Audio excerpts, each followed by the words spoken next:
Hi, and welcome. This podcast is based on a Google notebooklm review of Tim Fletcher's work on toxic shame. It summarizes multiple articles and videos to give an overview. Please enjoy, and if you want more, you can check out his talks and articles on your own. Welcome to the Deep Dive, where we take these really complex, essential subjects and try to distill them down into a focused, actionable roadmap for becoming truly well-informed. Today, we are wading into what many sources call the deepest, most pervasive wounds of complex trauma recovery, or CPTSD. We're talking about the entanglement of toxic shame and false guilt. And these are they're not surface level issues at all. They are foundational identity beliefs. Yeah. If you have ever felt successful on the outside, but, completely worthless internally, you know exactly what we're talking about. Totally. Shame and false guilt, they corrupt the core self, and they hold so many people hostage regardless of how much success they achieve. The source of the suffering just isn't the world. It's internal. That distinction, the internal versus the external, it's absolutely critical here. When we approach trauma, it's so vital to adopt the perspective that you hear from figures like Gabor Mate. He says that trauma is not just what happens to you. Trauma is fundamentally what happens inside you as a result of what happens to you. Precisely. And that's the whole game. Complex trauma is defined less by the chaotic events of childhood, the abuse, the neglect, the abandonment, and more by the enduring internal consequences. Like what, specifically? Things like chronic emotional dysregulation, living in a perpetual high alert state, and most significantly, this profound distortion of your identity and your self-worth. It tells you that the reason these bad things happened is because you are inherently bad. Exactly. It's a story you tell yourself to make sense of the senseless. And that profound internal injury leads to the most common, the most heartbreaking question we see people grapple with when they start this recovery work. I know the one. Am I ever going to heal from my shame? The feeling is so relentless, so overwhelming, it feels like a life sentence. And it's so important to address that head on and be realistic based on what the research shows. Because shame is so deeply wired into the survival structures of the brain, at some level, this will likely be a lifetime journey. A journey of management, of self-awareness, and continuous choosing. So I can sense the listener pulling back right now, thinking, a lifetime journey. That sounds so discouraging. It does, but here is the critical reframing that our sources highlight, and this is the good news. Okay, good. The great news is that you begin to experience the benefits very, very quickly. Healing isn't defined as the total eradication of the feeling. Right. Healing is often seen in the measurable reduction of triggers. You get triggered less often in that area. So it's about frequency and intensity. Yes, exactly. And when you are triggered, the intensity is significantly less severe, and this is the big one, the processing time shortens dramatically. That shift in processing time. Yeah. That is the true metric of early freedom, isn't it? It's everything. You might currently be just wiped out for 2 days, sinking into this profound self-hatred once your shame is triggered. As you heal and apply the neurobiological tools we're going to cover, that processing time can shrink down to just 5 minutes or maybe an hour of difficult introspection before you can pull yourself back to rationality. And that is not the end of the journey, but that benefit, that freedom from prolonged debilitating suffering, is felt so quickly. But there's a caveat. There is. We have to acknowledge a core truth here. The pace of your healing is heavily influenced by how safe your relationships and your environment are. Because you can't heal from a wound of relationship, which shame is, if you're consistently getting shame messages from the people around you. You just can't. Boundaries become the non-negotiable prerequisite for any of this to work. Absolutely. So our mission today is to provide you with a roadmap. We're going to unpack exactly how these toxic mechanisms get wired into your system, and crucially, we're going to lay out a structured 19-step framework. A set of practical tools. Exactly. Tools used to dismantle them. So let's start with the absolute foundation. Okay. Untangling these three concepts it's the absolute first step in effective recovery. Why is that so critical? Because the terms guilt and shame are often confused in popular culture. They're used interchangeably, and when they're confused, you apply the wrong remedy, which is often why people find themselves so stuck. Okay, so let's define the first wound. Healthy guilt. This is about an action or a behavior. Guilt signals that you did something bad, and it's localized to a specific behavior. Right. So, for example, if you lie to a friend, Your conscience is activated because you violated a core value, like love or honesty or respect. And critically, the function of healthy guilt is positive. It's constructive. It's a useful signal. It's an internal signal designed to motivate repair and accountability. So you resolve the unpleasant feeling of guilt by correcting the behavior. You make genuine amends, you commit to change, and then the feeling of guilt goes away when the behavior is fixed and the relationship is repaired. It's a useful temporary signal. Okay, now we shift to the profound difference, which is toxic shame.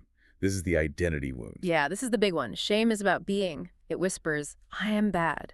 Or I am defective, or I am unlovable. Exactly. It is a core belief about identity that sinks deep into the subconscious, into the neural circuitry itself. And unlike guilt, shame, it paralyzes. Totally. Shame does not motivate repair. It motivates withdrawal, self-sabotage, and hiding. Why hiding? Because the self believes that if it is truly seen, it will be rejected. This core belief operates even in the presence of overwhelming external success. Which is the paradox we see in complex trauma survivors. It's the celebrity paradox. Explain that. You see a popular movie star or a high-powered executive, right? Yeah. They have all the accolades, the money, the recognition the world can offer, but deep down, they're still tormented. Still acting on that subconscious belief that they're not good enough. They're essentially trying to patch an internal identity hole with external validation. They're trying to earn their right to exist. That's it. But because the wound is internal, I am bad, no external achievement can fix it. Shame dictates that you are unworthy, regardless of your resume. And here is where the complex trauma environment just fundamentally warps the system. The blending of these two states. In dysfunctional environments, caregivers fail to separate behavior from identity. So instead of, you made a mistake, let's fix it, the message becomes, You did something bad, therefore you are bad. yes. And every mistake, every moment of failure is treated not as a learning opportunity, but as definitive proof of your core brokenness. It just constantly reinforces the shame loop. And this sets the stage for the third and maybe the most debilitating category. The one that's really specific to CPTSD. Which brings us to the monster of false guilt. This is when the conscience is literally hijacked. The individual is made to feel guilty for things they did not do wrong or for things they were never, ever responsible for. It trains the brain to be a constant fault-finding machine directed inward. Right. False guilt gets installed when a developing child's reality is constantly inverted. If you grow up in an environment where your parent's emotional state is unstable, you become hypervigilant. You feel responsible for stabilizing them. Yes. You learn that it's your job. The sources provide some really powerful, specific examples of this installation. They do. Imagine being blamed for a parent's painful emotions. You know, dad is angry because you didn't finish your homework, or mom is sad because you asked for too much. And the child learns that their mere existence, their actions, their feelings are the cause of adult suffering. That's a terrifying burden. Or what about basic human needs? Being told you're selfish or a burden simply for expressing, the universal 12 needs, the need for rest, the need for attention, the need for emotional connection. And the child internalizes this terrifying idea that having needs is a moral failing. It's a debt they have to constantly pay off. This plays out so severely in adulthood around relaxation. Oh, massively. If you grew up in a household where performance was the only measure of worth, where productivity was prioritized over well-being, you might have been told that resting meant you were lazy or selfish. So consequently, as an adult, just practicing self-care relaxing on a Sunday afternoon, taking a mental health day, it triggers these intense feelings of false guilt. You feel physically uncomfortable, almost panicky. Your limbic system is screaming, danger. You are being morally irresponsible. You must work. And the weight false guilt can impose is just. It's staggering.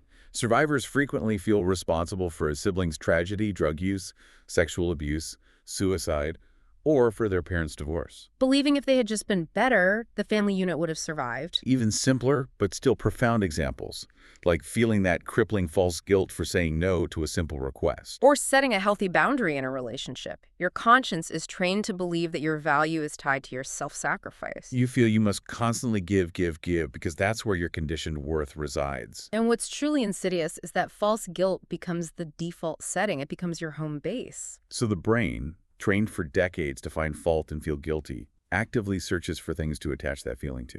which leads to constant self-policing, obsessive overanalyzing of motives. Right, like, my motive wasn't perfectly pure. I secretly wanted recognition, so my good deed was actually selfish. Exactly. It sets these profoundly unrealistic, impossible expectations.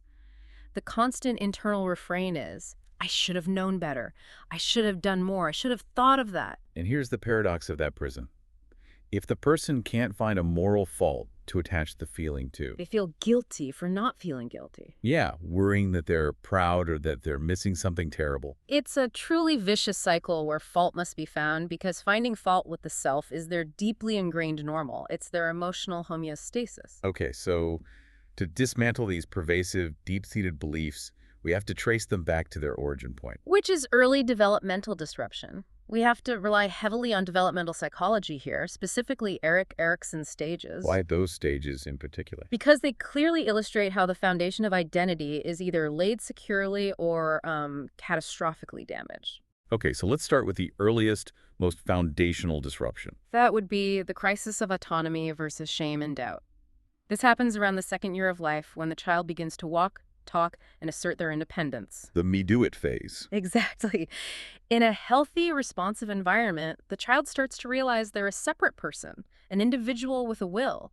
When this burgeoning agency is encouraged, even when they mess up pouring juice or dressing themselves, they develop agency, self-control, and a positive identity. That's the birth of self-trust. It is. But the disrupted outcome, which is tragically common in complex trauma through neglect, abuse, or over-controlling parenting, it's devastating. The child internalizes a self-blaming conclusion. They have to. They don't have the cognitive complexity to blame the caregiver, so the logic dictates. The reason I am treated this way, the reason I am neglected, or the reason I was abused, is that who I am is fundamentally bad. And that is the critical moment where core shame is born. It severely disrupts the foundation of self-worth. The child concludes, my essence is flawed, which rapidly leads to a negative self-image and chronic low self-esteem that follows them into every relationship and professional endeavor for the rest of their lives. So moving forward to ages 3 to 5, we hit the next crisis. Initiative versus guilt. This is often called the explorer phase. The child is naturally curious. They explore the world through play and imagination, and they learn through inevitable failure. They try to build a tower and it falls down. They try to draw a perfect circle, and they can't. In a healthy environment, that failure is met with guidance, curiosity, and encouragement. Oh, let's try again. Or, you learned something there. In short, failure is not punishment. Right. But if this stage is disrupted by excessive criticism, hyper-perfectionism, or immediate punishment for mistakes, the child develops profound feelings of inadequacy and this overarching fear of failure. This creates an internal self-censorship system. It does. The child thinks, trying means pain, therefore I will stop trying.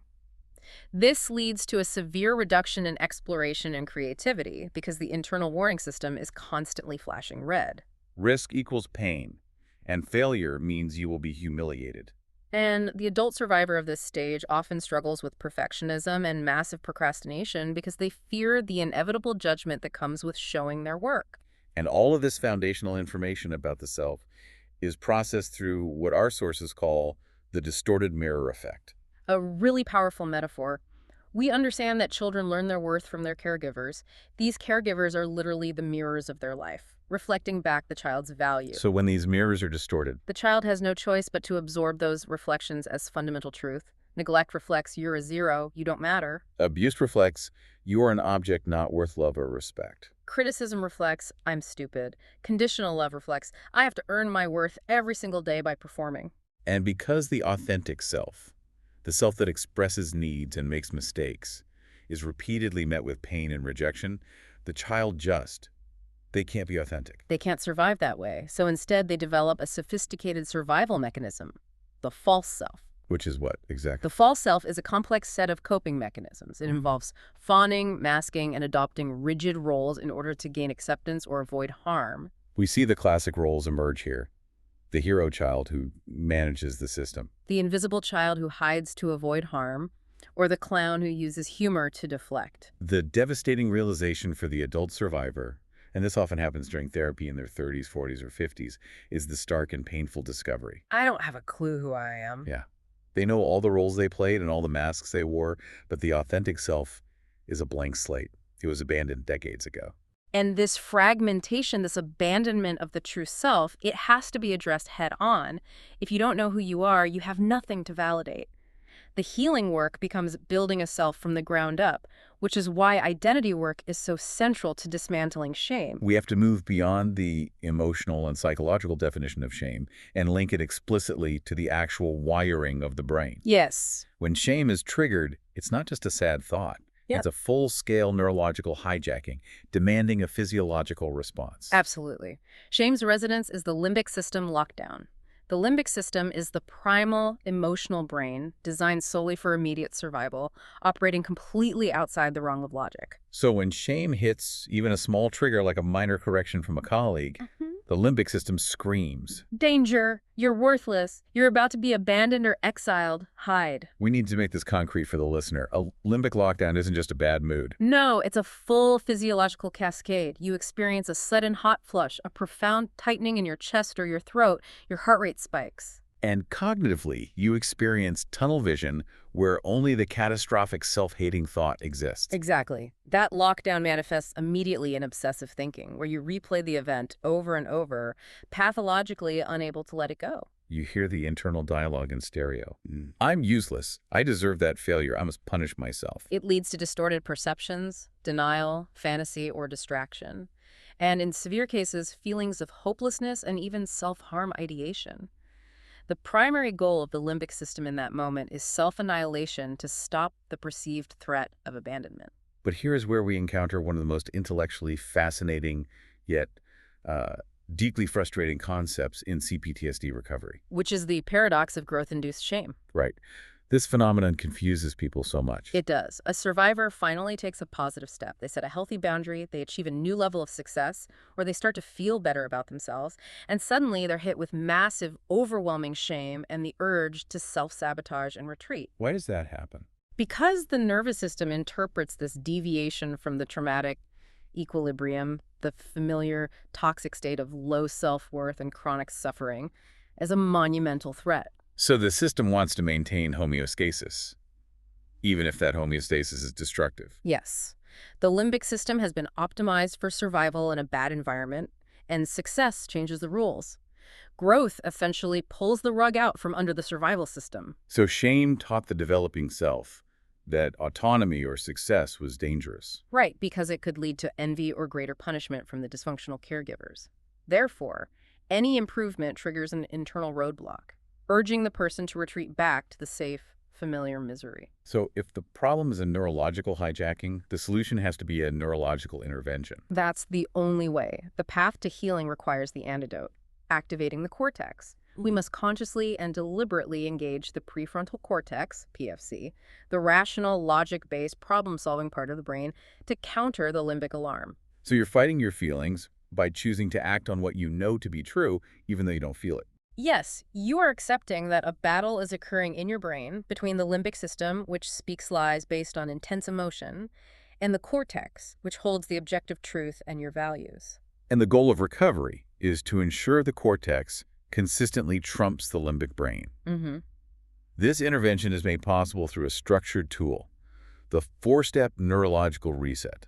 And this is designed to interrupt shame hijackings by pairing the primal alarm with a pre-programmed rational response. It takes immense mental discipline, especially in the beginning. Let's elaborate on the specific pairs provided in the source material, because this is really the core of the neurological intervention. Okay, so when the limbic attack screams, "You're a failure, you're worthless," the cortex response must deliberately reply, "I made a mistake. That's human, not a verdict on my identity." It shifts the focus from identity to localized behavior. Precisely. Okay, what's another one? When the limbic attack screams, "They hate you, they're judging you right now," the cortex response has to interject with logic. "I don't know their thoughts. I am projecting my feelings onto them. Maybe they're just busy or having a bad day." This counters the catastrophic projection and interrupts that narrative. And crucially, when the limbic attack insists with that crippling hopelessness, you'll never heal. You're fundamentally broken. The cortex response needs to affirm the truth. Healing isn't linear. Today's struggle is data, not a disaster. It does not erase the progress I made last month. This accepts the nonlinear, messy nature of the journey and redirects energy toward perseverance. But what happens when you're in the middle of a limbic hijack and you can't even access that logical thought? The cortex is literally offline due to the distress signal. That is why the sources stress the use of a practical tool, keeping a cortex cheat sheet accessible. Like on your phone. Yeah, laminated or on your phone's lock screen. When the limbic system is fired up and the rational brain is compromised by distress, you need an externalized, pre-programmed logic cue that requires minimal cognitive energy to read. So just reading the sentence, "This feeling is a relic of my past, not a reflection of reality," is often enough to interrupt the shame loop long enough to regain a degree of control. It's the neurological version of a tourniquet. You need that externalized truth until your internal rationality can resume function. That brings us to the comprehensive, multifaceted approach to recovery. Okay, so now we move into the comprehensive set of tools, the actual steps for rebuilding self-worth and solidifying this fragile new growth. Right. These strategies systematically rewire both our thoughts and our relationships. And since this section has 19 essential steps, we have to give them the depth they deserve. #A.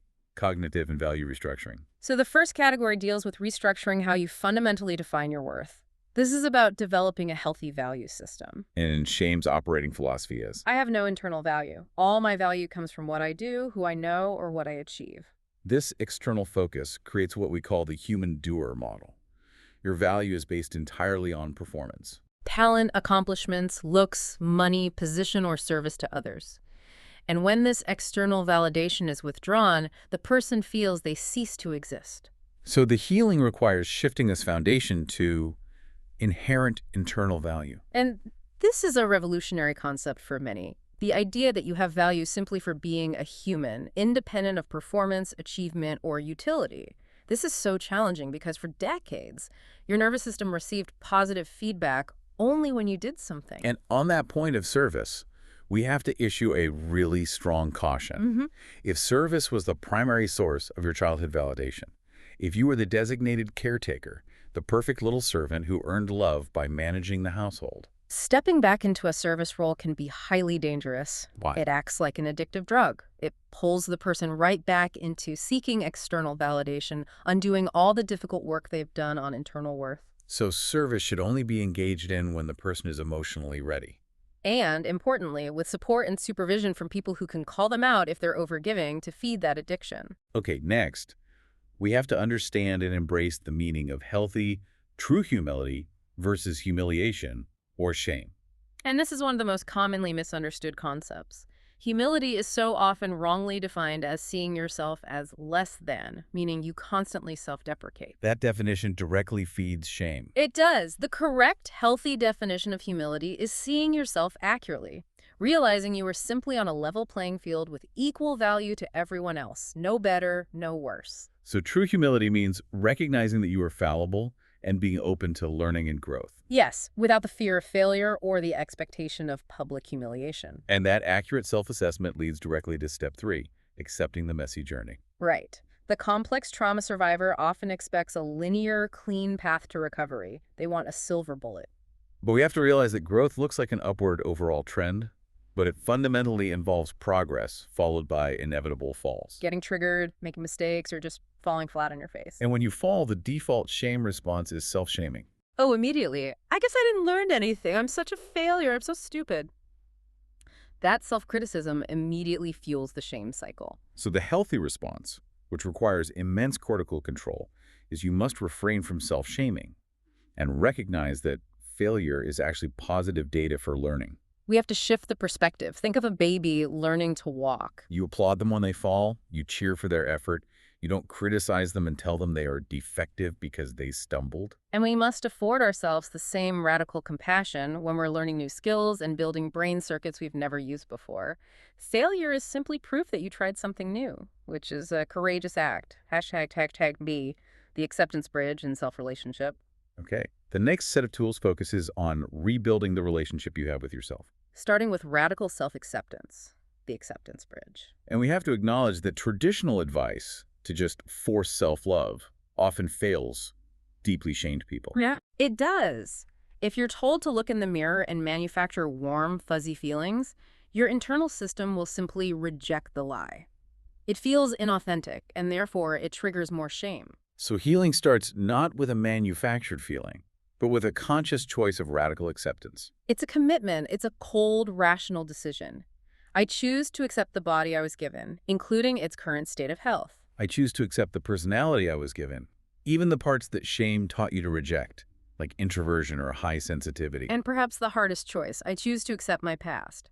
Recognizing you can't change the history, but you can learn lessons and gain strengths from the survival techniques you developed. This choice bypasses the emotional rejection of the limbic system. And this self-acceptance is the foundation for the next step, treating yourself with respect. Because when shame is triggered, the limbic brain demands self-punishment, beating yourself up, restricting food, overworking. The cortex must choose to treat yourself with value and respect, regardless of how you feel. This is the difference between feeling your way into action and acting your way into new feelings. Yes. You choose to nourish yourself, to rest, to speak kindly to yourself, because it's the right thing to do for a human being. By acting respectfully, the nervous system eventually catches up and begins to associate that behavior with internal safety. Following respect, we move to self-forgiveness. Which is huge. Complex trauma often leaves the adult punishing their child self decades later for the survival decisions made in the past. The need to fight, to flee, to freeze, to mask, or even to lie. These were the only tools available to a child in an impossible situation. So you must consciously decide to stop punishing that child self for trying to survive. Forgiveness here is not a feeling of amnesty. It is a choice to stop playing the negative tapes in your head, to stop beating yourself up over decisions made from a place of limited resources, and to choose instead to learn and change moving forward. You can't wait for a feeling of having paid for your crimes. Because that feeling is a relic of the trauma system, and it will never arrive. Forgiveness is a declaration that the debt has been paid by the mere fact of survival. The final self-relationship step here is grieving the past. And we often think of grief in simplistic terms, but healing requires grieving two specific and deep types of loss. First, grieving the healthy childhood you should have had but never experienced. The loss of safety, security, and unconditional love. And second, grieving the actual losses, the connections, the friendships, the career opportunities lost due to the consequences of trauma choices, whether made by you during dissociation or by your family system. This grief process is essential for integrating the past without letting it define the present. #C. Relational restructuring and boundaries. The mirror experiment. Now, because shame is a wound of relationship, it was caused by distorted reflection from caregivers. Healing has to occur through new, healthier reflections. This is the core purpose of the mirror experiment, a systematic three-phase process for reprogramming identity. Phase 1 is identifying toxic mirrors. This means recognizing and naming the people, often family members or long-term friends, who consistently make you feel small, who criticize your progress, or who look to you for validation and actively mow down your growth. A toxic mirror often operates through passive aggression. Yes. When you try to tell them about your new boundary or your new job, they often react with shaming statements like, "Oh, look at you, think you're better than us now, do you?" Or you're too sensitive to handle that. Their goal is to maintain the old equilibrium where they felt comfortable. Which brings us to phase 2, collecting truth mirrors. You must actively seek out safe people support groups, trusted friends, mentors, or therapists who reflect back your true worth and acknowledge your growth without envy or judgment. These are necessary external sources to stabilize your fragile new identity until you can hold it yourself. They are the people who reflect the truth when your internal mirror is still warped by shame. And phase 3 is becoming your own mirror. Which is the crucial final step toward full autonomy. It requires a daily practice of internal self-witnessing and self-validation. It's pausing at the end of the day and just noting. Today, I noticed I set a boundary and I didn't apologize. That's progress. Or, I felt the shame hit and I used my cheat sheet instead of self-destructing. That is profound progress. And to protect this fragile growth, setting boundaries with unhealthy mirrors is it's absolutely essential. We use the greenhouse analogy. Your new growth is like tiny leaves on a baby plant. The slightest emotional storm can destroy them. So boundaries create a safe, protected environment, a greenhouse that shields the developing self from being crushed by those old shame messages. And this often means limiting contact with family members who are unwilling or unable to respect your progress, even if it feels terrifyingly selfish at first. The choice is survival and growth, or comfort and stagnation.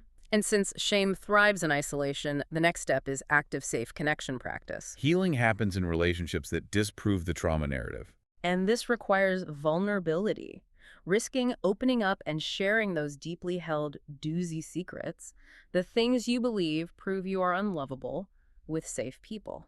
When you share something deeply shameful and are met not with judgment but with acceptance, love, and understanding. That is the corrective emotional experience. It gradually, slowly rewires the core belief that connection is dangerous and that your truth will inevitably lead to rejection. That vulnerability is the pathway to authentic self-acceptance. And the final relational step in this section is learning about yourself. Because you spent years wearing masks and adopting roles for survival, you genuinely may not know who the authentic self is outside of those roles. You need to begin an active exploration of self. This means trying out hobbies, exploring new interests, pursuing passions. Taking a pottery class, trying martial arts, volunteering for something novel, or taking personality tests. The goal is to gather data about who the unmasked self actually is. And this requires pushing through that deeply rooted shame-based fear of failure and risking looking stupid, which is the courageous act that builds self-trust over time.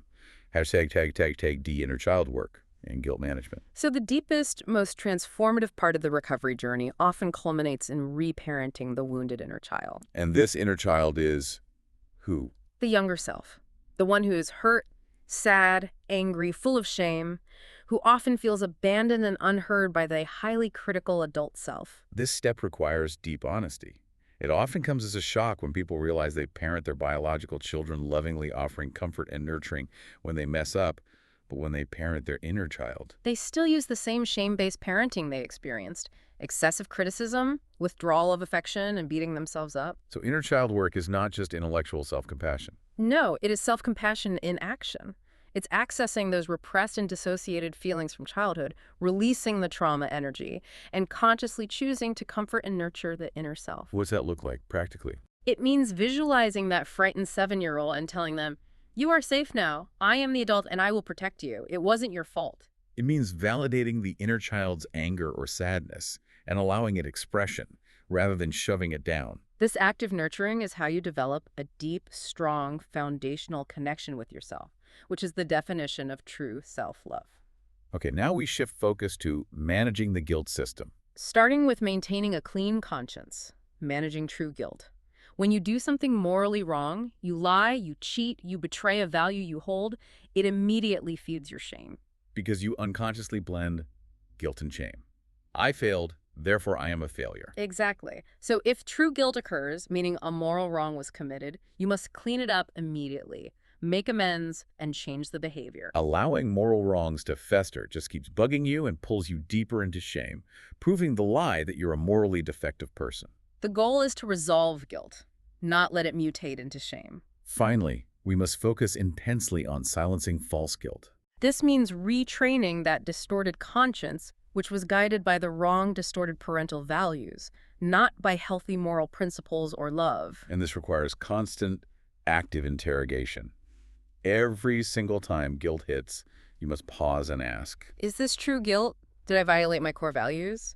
Or false guilt? Am I feeling guilty for simply existing or asserting a boundary? and if the answer is false guilt, for instance, feeling guilty for relaxing or setting a boundary, you move immediately to strong affirmation.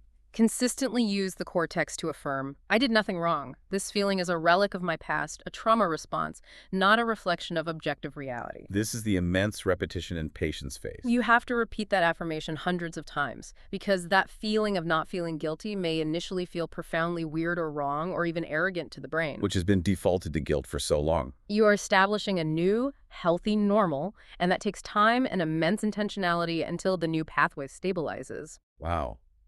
We have covered immense ground here, tracing the psychological development of shame, detailing the neurological hijacking of the limbic system. And laying out 19 practical tools for reclaiming your value. This deep dive really shows that healing from toxic shame and false guilt requires so much more than just positive thinking. Oh, absolutely. It requires deep self-awareness, conscious choice, hard neurobiological work, a grieving process, and most importantly, relational safety and courage. And we must reiterate that patience with the nonlinear process is essential. You will make progress, you will get triggered, and you will fall. That is the nature of learning new skills. But the initial healing, the shortening of the processing time, is very real, even if it feels fragile. And the necessity of boundaries, the greenhouse, cannot be overstated. You must protect that new growth until it solidifies and allows you to live authentically. Our goal today was to provide you with a comprehensive roadmap to start untangling these foundational wounds and show you exactly how that healing is achieved. And to remember the premise we started with. You are not what happened to you, and you are not the lies shame told you. So a final thought for our listeners. Since toxic shame uses failure as definitive proof of brokenness, how might your life change if you truly adopted the belief that failure is simply positive learning data for your nervous system instead of a permanent verdict on who you are? We encourage you to reflect on one area where you are currently holding yourself back due to the fear of failure. Start by giving yourself permission to try and perhaps to fall. The healing is in the trying.